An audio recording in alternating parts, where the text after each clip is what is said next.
திருச்சிற்றம்பலம். தென்னாருடைய சிவனையை போற்றி, எந்நாட்டவருக்கும் இறைவா போற்றி. ஸ்பிரிச்சுவல் டாக் தமிழ் நேயர்கள் அனைவருக்கும் அன்பான வணக்கங்கள். ஆவணி மாத பலன்களை பத்தி நம்ம பார்க்கலாம். முதல்ல என்னென்ன கிரகங்கள் மாறுறாங்க அப்படிங்கறத பாத்துக்கலாம். 16ஆம் தேதி பாத்துட்டீங்கன்னா சுக்கிர பகவான் தன்னுடைய சொந்த வீட்டுல ஆட்சி பலம் பெற போகிறார். அது மட்டும் இல்லாம 16ஆம் தேதி வரைக்கும் கொஞ்சம் நீசத்துல இருக்கார். புதன் அப்படின்னு சொல்லக்கூடியவர் பாத்துட்டீங்கன்னா 21ஆம் தேதி தன்னுடைய சொந்த வீடாக இருக்கக்கூடிய கன்னியா வீட்டுல ஆட்சி உச்ச பலம் பெற்று வரப்போகிறார். 21ஆம் தேதி வரைக்கும் கேதுவோட பயணப்பட போகிறார். கூட சூரியனும் பாத்துட்டீங்கன்னா ஆட்சி பலம் பெற்று இந்த மாதம் முழுவதும் இருக்க போறாங்க. சூரியன் புதன் சேர்க்கை அப்படிங்கிறது புதாத்திய யோகத்தையும் கொடுக்கும். ஆல்ரெடி குரு பகவான் பாத்தீங்கன்னா கடக வீட்டுல உச்சத்துலதான் இருக்கார். சனி வக்ரகதியில் இருக்கார். இருப்பினும் குருவினுடைய பார்வையில் இருக்கிறார். செவ்வாய் தன்னுடைய மிதுன வீட்டுல இருக்கிறார். இப்போ குரு, சூரியன், புதன், சுக்கிரன் 4 கிரகங்களும் பாத்துட்டீங்கன்னா நல்ல நிலையில ஆட்சி உச்சம் பலம் பெற்று பலமாக இருக்க போகுது. இந்த கிரக சேர்க்கைகள் அப்படிங்கிறது ஒவ்வொரு ராசிக்கும் என்ன மாதிரி யோகத்தை கொடுக்க போகிறார் அப்படிங்கிறத நம்மளுடைய சேனல்ல ஒவ்வொரு ராசிக்காக முழுமையாக பார்க்கலாம்.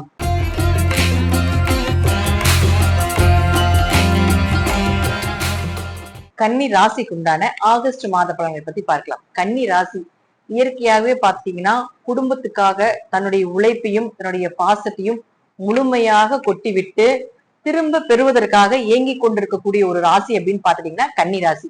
அப்ப கன்னி ராசிக்கு பாத்துட்டீங்கன்னா இப்ப கண்ட சனி நடக்குது. இப்பதான் இந்த கண்ட சனியில தான் பாத்துட்டீங்கன்னா கணவன் மனைவிக்குள்ள அப்படியே லைட்டா பிரச்சனைகள் தலை தூக்கும். அப்போ கொஞ்சம் சனி பகவானுடைய தாக்கம் குறையறதுக்கு சனி வக்கரகதியில் இருக்கிறதுனால கொஞ்சம் இந்த வக்கர காலகட்டங்கள்ல கொஞ்சம் அண்டர்ஸ்டாண்டிங் நல்லா இருக்கும். கணவன் மனைவி இணைஞ்சிருப்பீங்க.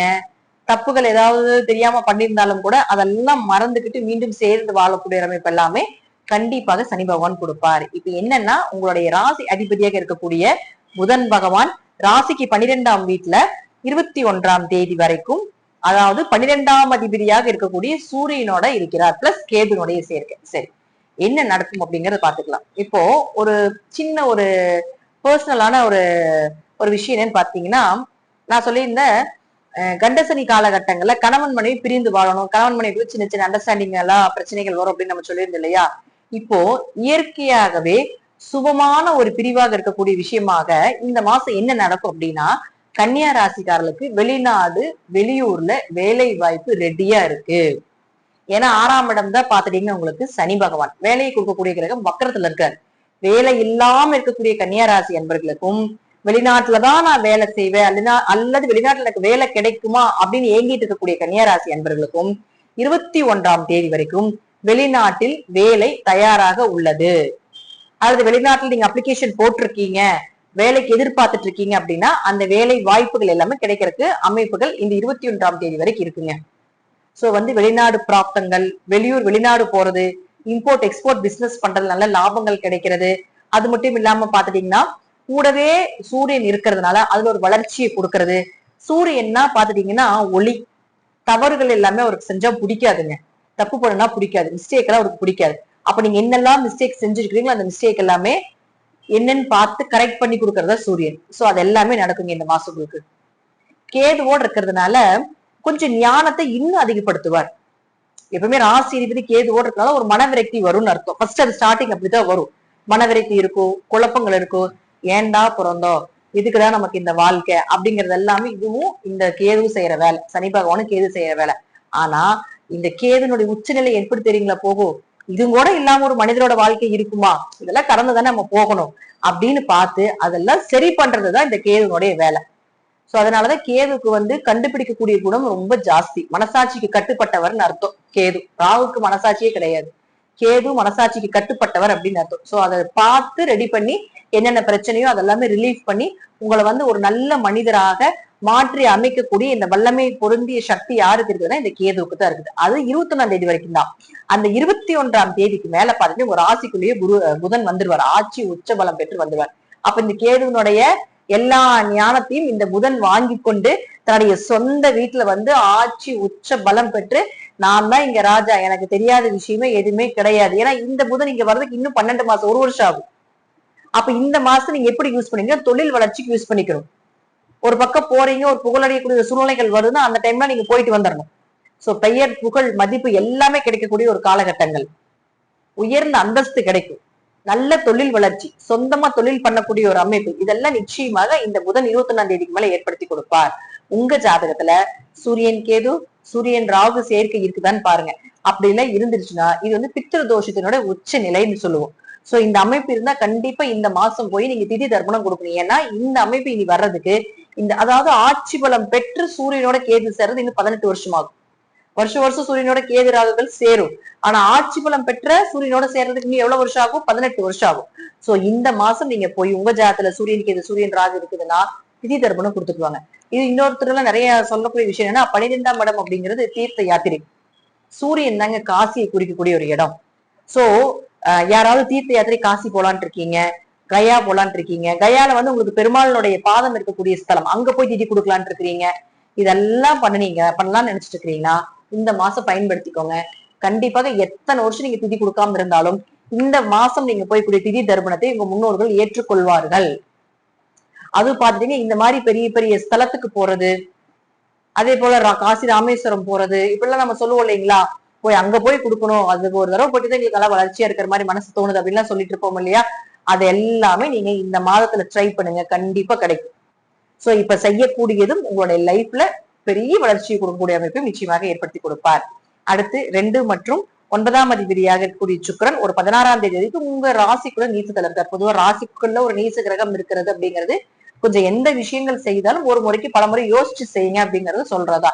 தேவையில்லாத நபர்கள் வருவாங்க, தேவையில்லாத விஷயங்களை நம்ம தலையிட வேண்டிய ஒரு சூழ்நிலைகள் வரும், அதெல்லாம் ஸ்கிப் பண்ணி விட்டுடும். ஏன்னா சுக்கிரன் அப்படிங்கிறது பெண், அத்தை, அதே போல பாத்துட்டீங்கன்னா கணவரை விட்டு வாழக்கூடிய பெண்கள், இதெல்லாம் சுக்கிரனுடைய தன்மையில போயிடும். அப்ப இவங்களுடைய தொடர்புகள் ஏதாவது, ஏன் கன்னியாராசிக்கு இதெல்லாம் தொடர்ந்து அப்படியே ரோலிங் ஆகிட்டே இருக்கு, இவங்க தொடர்புகள் வந்துகிட்டே இருக்கு. சோ அதெல்லாம் அந்த சனி பாக்குறப்ப ஒரு கெட்ட பெயரை கொடுத்துரும். அதனால அதெல்லாம் தப்பிச்சுக்கிறதுக்கு நம்ம முன்னாடி பிளஸும் சொல்லணும், நெகட்டிவ் சொல்லணும்.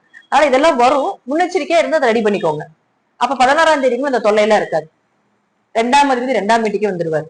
அப்ப பண வரவு, பொருளாதாரம் நல்லா இருக்கிறது, உங்க பேச்சுக்கு மதிப்போடு இருக்கிறது. அப்ப 9ஆம் அதிபதியுமே அவரே ஆகிறதுனால அப்பா மூலமாக வருமானம் வர்றது, அப்பா சொத்துக்கள் மூலமாக வருமானம் வருவது, பூர்வீக சொத்துக்கள் மூலமாக வருமானம் வருவது, நல்ல குரு அமைஞ்சு வர போறாரு. 9ஆம் இடங்கிறது நல்ல குரு, ஒரு பாக்கியஸ்தானம் இல்லையா, நல்ல குருவை சொல்லக்கூடிய ஒரு ஸ்தானம் இல்லையா. இந்த காலகட்டங்கள் 16ஆம் தேதிக்கு மேல உங்களுடைய வாழ்க்கையை வழிநடத்துவதற்காக ஒரு நல்ல குரு கிடைப்பாங்க. அது ஆணோ பெண்ணோ, பட் வந்து உங்க லைஃப் அதுக்கப்புறம் கொஞ்சம் சேஞ்சஸ் ஆகும், கொஞ்சம் சந்தோஷங்கள் பெருகும். கணவன் மனைவிக்குள்ள இருந்த இந்த கருத்து வேறுபாடுகள், பிரச்சனைகள் எல்லாமே விலகி நிம்மதியா இருக்கக்கூடிய அமைப்பையும் நிச்சயமாக இந்த சுக்கிரன் அப்படின்னு சொல்லக்கூடிய ஏற்படுத்தி கொடுப்பார். அடுத்தது உங்களுக்கு செவ்வாய். செவ்வாயை பொறுத்த வரைக்கும் பாத்தீங்கன்னா 3 மற்றும் 8ஆம் அதிபதி 10ஆம் வீட்டுல போய் இருக்காருங்க. 3 குடையவர் 10ல் இருந்தால், 8 குடையவர் 10ல் இருந்தால் தொழில் ரீதியாக கடுமையான முயற்சி செய்வீங்கன்னு அர்த்தம். உங்க சகோதரனோட சேர்ந்து ஜாயின் பண்ணி தொழில் பண்ணலாமா அப்படிங்கிற சிந்தனைகள் எல்லாமே இப்ப போயிட்டு இருக்கும். அல்லது மாமனார் மாமியார் கூட சேர்ந்து செய்யலாமா, அல்லது மாமனார் மாமியார்கிட்ட ஏதாவது பணம் வாங்கி செய்யலாமா, அல்லது அவங்க சொத்துக்கள் ஏதாவது எடுத்து செய்யலாமா, இப்படிங்கிற எல்லா சிந்தனைகளும் இப்ப வரும். சோ அதெல்லாம் எது கவலைப்பட வேண்டியது இல்லைங்க. செவ்வாய் அங்க இருந்தாலும் பார்க்கக்கூடிய இடம் 4ஆம் இடத்தை பார்க்கறதுனாலையும் கண்டிப்பாக தொழில் ரீதியாக கொஞ்சம் ஸ்ட்ரகிள் வந்தாலும் இந்த செவ்வாயினுடைய பார்வை அடுத்த கட்டத்துக்கு கொண்டு போயிட்டே இருக்கும் அப்படிங்கிற அமைப்புகளும் உண்டுங்க. சோ செவ்வாய் அதாவது 10ல் ஒரு பாவி இருக்கணும், அல்லது 11ல ஒரு பாவி இருக்கணும். உங்களுக்கு 10ல் ஒரு பாவி இருக்கு, 11 ஒரு சுபகிரகமே உங்களுக்கு வந்து உச்சபலம் பெற்றிருக்கு இல்லையா, அதெல்லாம் தொழில கவலைப்பட வேண்டியது இல்லை. செவ்வாய்க்கு வீடு கொடுத்த புதன் தன்னுடைய சொந்த வீட்டுல 21ஆம் தேதிக்குள்ள ஆட்சி உச்சபலம் பெறுகிறாரே, அதனால எதையும் நீங்க கவலைப்பட்டுக்க வேண்டியது கிடையாது. தொழில் சூப்பரா இருக்கும், நிறைய பணம் வரப்போகுது, லாபம் இந்த மாசம் நல்லா இருக்குது. உஜாத்துல சனி வக்கரமாக இருந்து விட்டால் இதை விட லாபங்கள் அப்படிங்கிறது ரொம்ப அதிகமா கிடைக்கும். ஏன்னா சனி பகவான் உங்களுடைய ராசிக்கு யாருன்னு பாத்தீங்கன்னா 5, 6 கூடையவர், கடனை நிவர்த்தி பண்ணுவார், வாங்கி வச்சு கடனால அடைக்கிறதுக்கு ஒரு பணவரவு கிடைக்கும். ஒரு கேஸ் ஏதாவது போயிட்டு இருக்கு, அது உங்க பக்கம் மூவ் ஆகிறதுக்கு நல்ல வாய்ப்புகள் கொடுப்பாரு. கணவன் மனைவிக்குள்ள இருந்து வந்த ஒரு இந்த பொருளாதார சார்ந்த பிரச்சனை எல்லாமே விலகி விடுவாரு. குடும்ப தேவைகளை பூர்த்தி பண்ணி கொடுப்பாரு. குடும்பத்துக்கு தேவையான பொருட்கள் எல்லாமே வாங்கி கொடுப்பாரு. குழந்தைகளுக்கு உண்டான தேவையான பொருட்களை எல்லாம் வாங்கி கொடுப்பீங்க. கொஞ்சம் சந்தோஷமா இருப்பீங்க. மன ரீதியாக இருந்த அந்த பிரச்சனைகள் எல்லாமே கொஞ்சம் விலகும். பட் வந்து கொஞ்சம் ஸ்பீடா செயல்படுவீங்க. செவ்வாய் 4ஆம் இடத்தை பாக்குறதுனால கொஞ்சம் ஸ்பீடா செயல்படக்கூடிய ஒரு அமைப்பும் இந்த மாதம் இருக்கும் அப்படிங்கிற அமைப்புகள் உண்டு. ஏதாவது வீடு, சொத்து, வண்டி வாகனங்கள் இதெல்லாம் அந்த வேலை நடந்துட்டு இருந்து திடீர்னு ஸ்டாப் ஆயிருச்சு அப்படின்னா இந்த மாதம் அதுல இருந்து தொடர்ச்சி அப்படிங்கிறது நிச்சயமா உண்டு. அந்த ஸ்டாப் எல்லாம் விலகி மீண்டும் அந்த தொழிலையோ அந்த வீட்டையோ சொத்துக்களையோ மீண்டும் எடுத்து செய்வீங்க. அந்த தடையெல்லாம் உடைஞ்சு மீண்டும் நல்வாழ்க்கை கிடைக்கும் அப்படிங்கிற அமைப்புகளும் உண்டுங்க. சோ முழுக்க முழுக்க பாத்துட்டீங்கன்னா கன்னியா ராசிக்கு ரொம்ப நல்ல பீரியட் அப்படிங்கிறது செகண்ட் ஹாஃப் 21ஆம் தேதிக்கு மேல பெரிய வளர்ச்சி அப்படிங்கிறது காத்துக்கிட்டு இருக்குது. அது வரைக்கும் அறிவும் சிந்தனையும் நிறைய கொடுக்கக்கூடிய காலகட்டங்கள்.